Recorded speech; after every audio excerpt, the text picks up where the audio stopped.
Okay, here we go. Ready? All right, Spaceship One. You stay on the page. I'm going to flip back and show you something in the module, or in the table of contents where it has all the modules. So look, we've gone through all these so far. We did art for everyone. Now we're in above, below, and beyond. All the way down here. Look, it is an autobiography. Raise your hand and tell me what's an autobiography. Autobiography, Jose. By that person, correct. So now you can kind of set your mind to know that you're going to read about someone's life from their own perspective. Okay, it's an autobiography. Okay, here we go. So it says by Matthew, Steinmetz, as told to Naomi Wallace. So it's probably going to be about who? Matthew. Okay, that's our subject. Okay.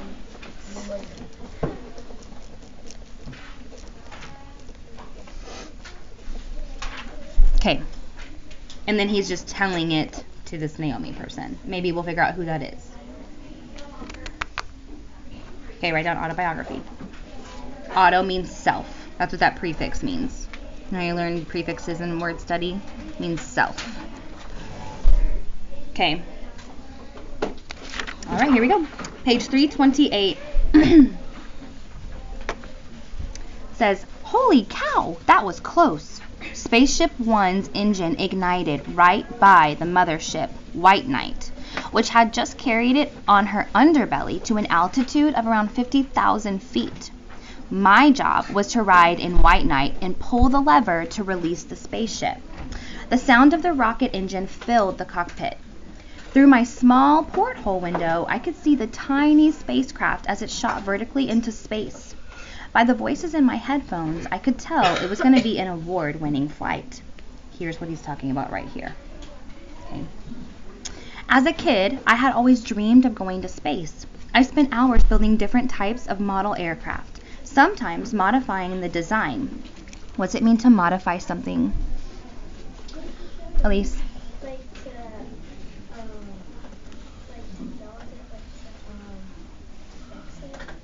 Kind of. Donovan?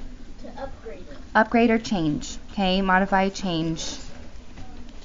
My brother and I even accidentally set a field on fire while shooting off our model rockets.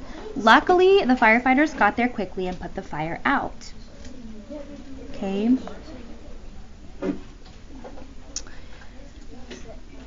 Okay.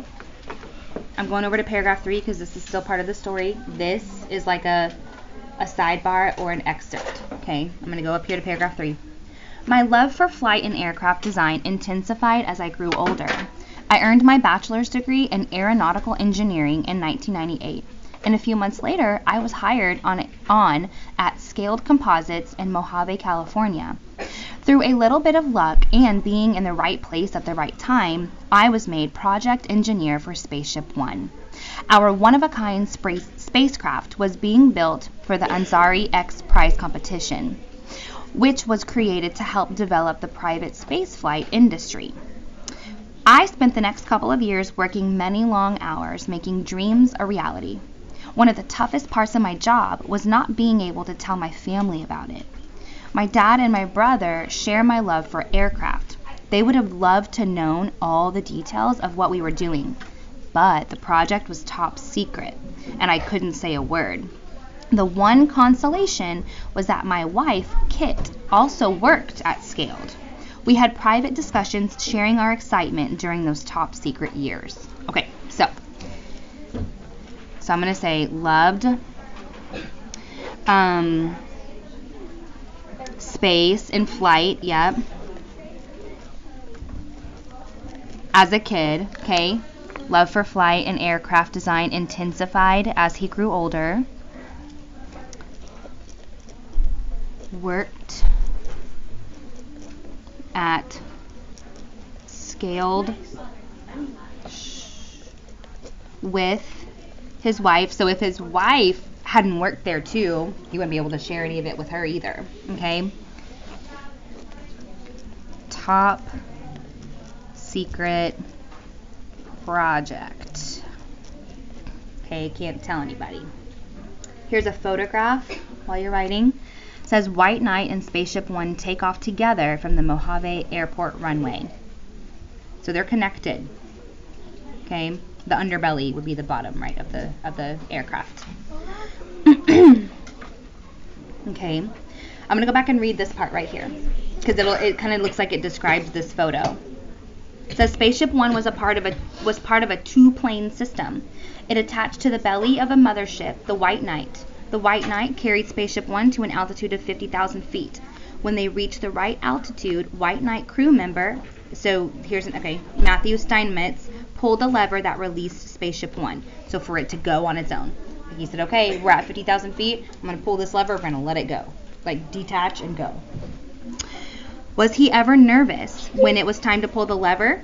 Not nervous for me, he says. Nervous for the pilots that it's about to get launched on an adventurous flight. So someone's in there. They don't just like release a missile, right? There's someone in that attachment.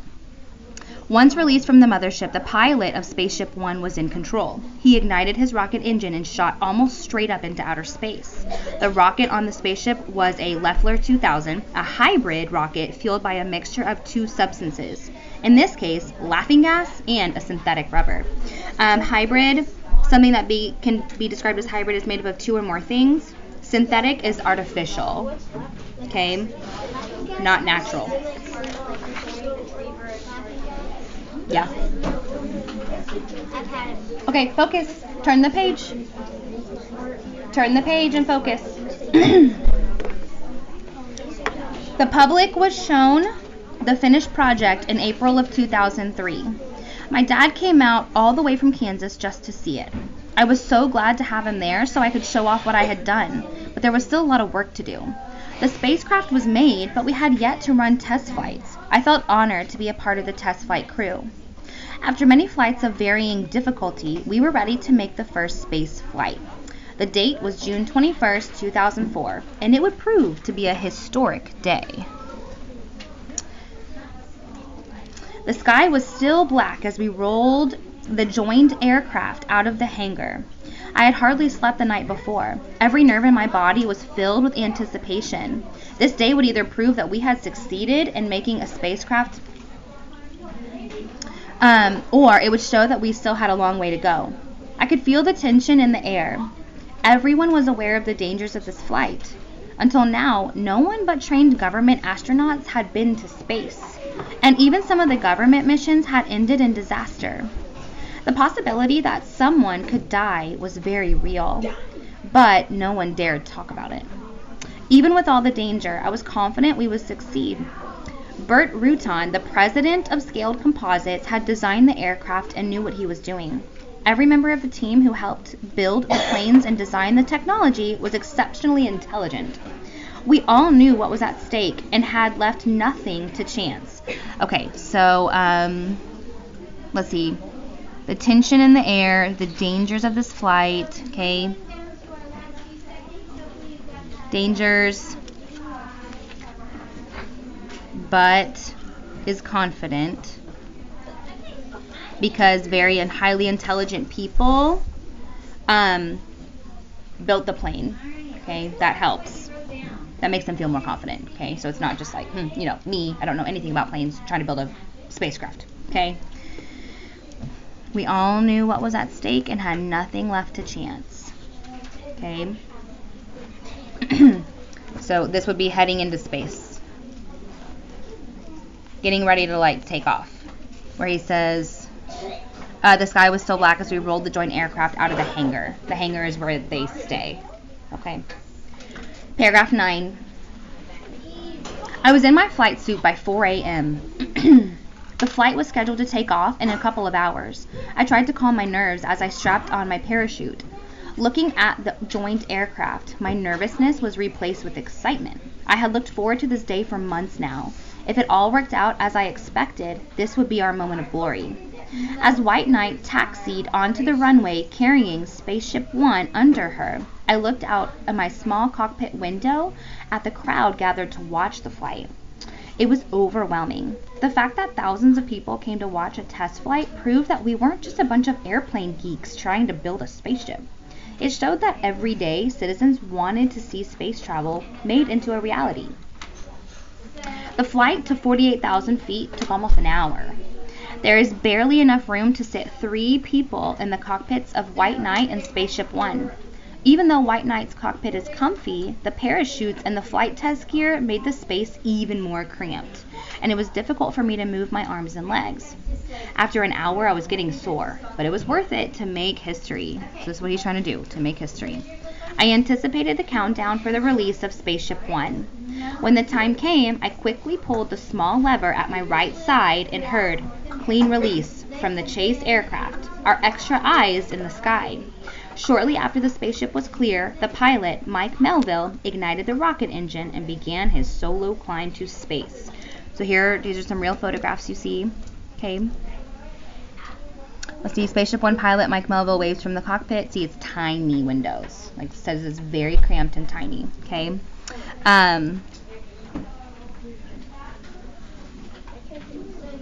going to circle this. Took almost an hour. Okay. I'm going to say citizens came to watch.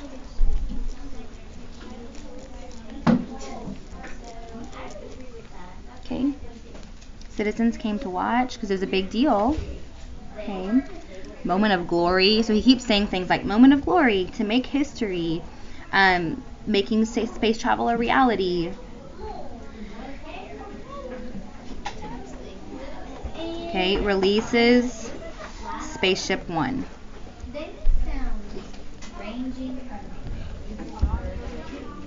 Okay.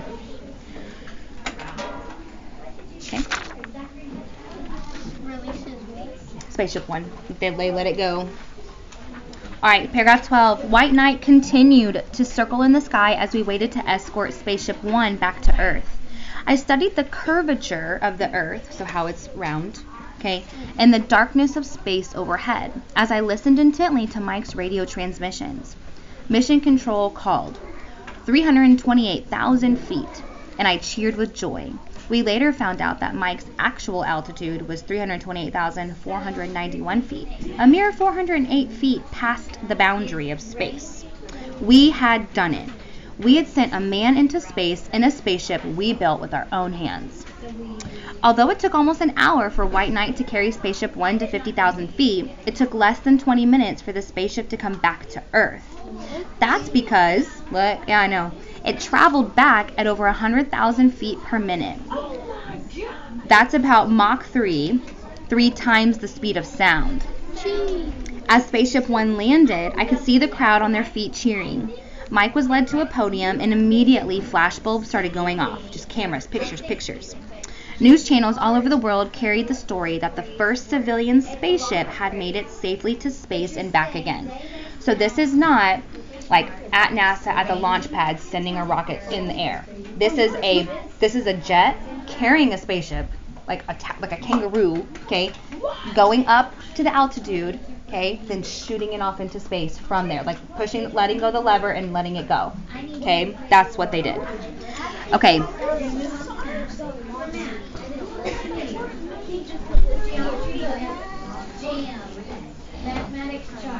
We'd sent a man into space, into a spaceship we built with our own hands. Here's his altitude. Okay, they made it.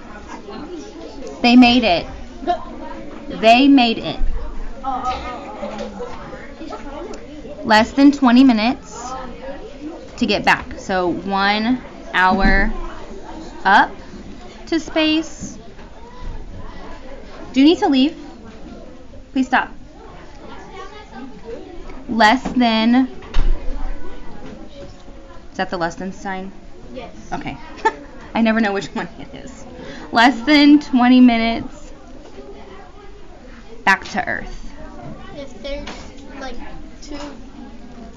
two numbers like this, it means more. But then like if the one tip like is facing whatever it is like less. Yeah. See, sometimes you're like, when am I ever going to need to know this? Well, even if you're a reading teacher, you need to know less than greater than. Okay, paragraph 15. Made it safely back. 3 months later, our team made the 2 flights that were required for the X Prize competition. The first flight, piloted by Mike Melville, was on September 29th. followed by the second flight on October 4th, piloted by Brian Binney. It was during the second flight that SpaceShipOne's engine ignited right outside my window. During this flight, a new world record was set for the highest altitude reached by a single-wing craft. The previous record had been set in 1963 by the X-15, a military aircraft, with an altitude of 354,200 feet.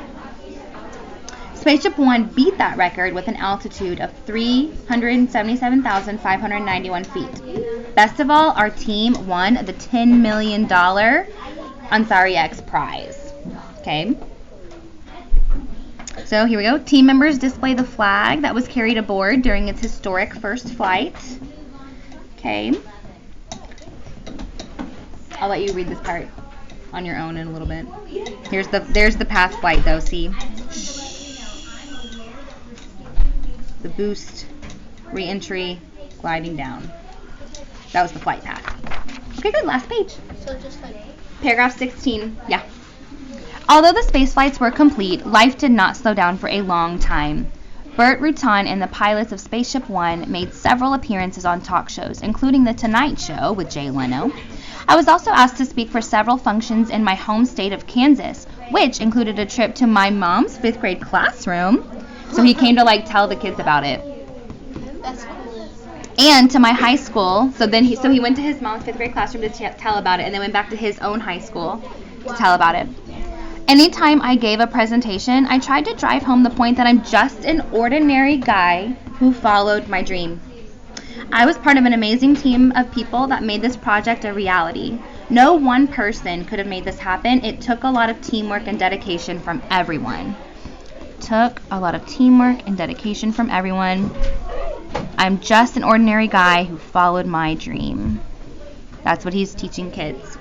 This has been the coolest, most tiring experience of my life, but it will be worth it if by the time you are my age, space travel is as common as flying an airplane is today.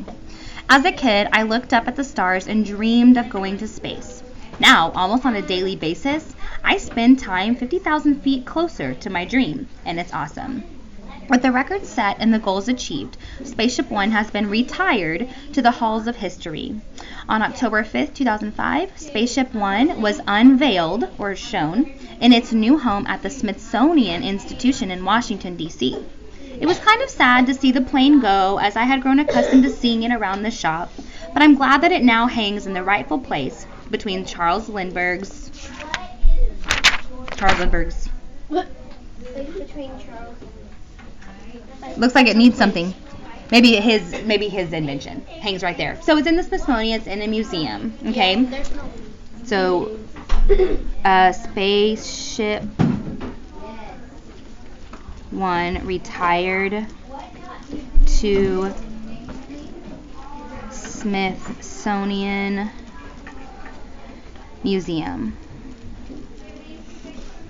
Okay. Hangs in the Smithsonian. So it's hanging there. Raise your hand if you've actually ever been to Space Center Houston. Actually been inside Space Center Houston. I only went my first time this past Christmas because my brother works there, so we went to go see it, and then we did the Christmas lights there. They have galaxy lights. Yeah, it's pretty cool. If you've never been.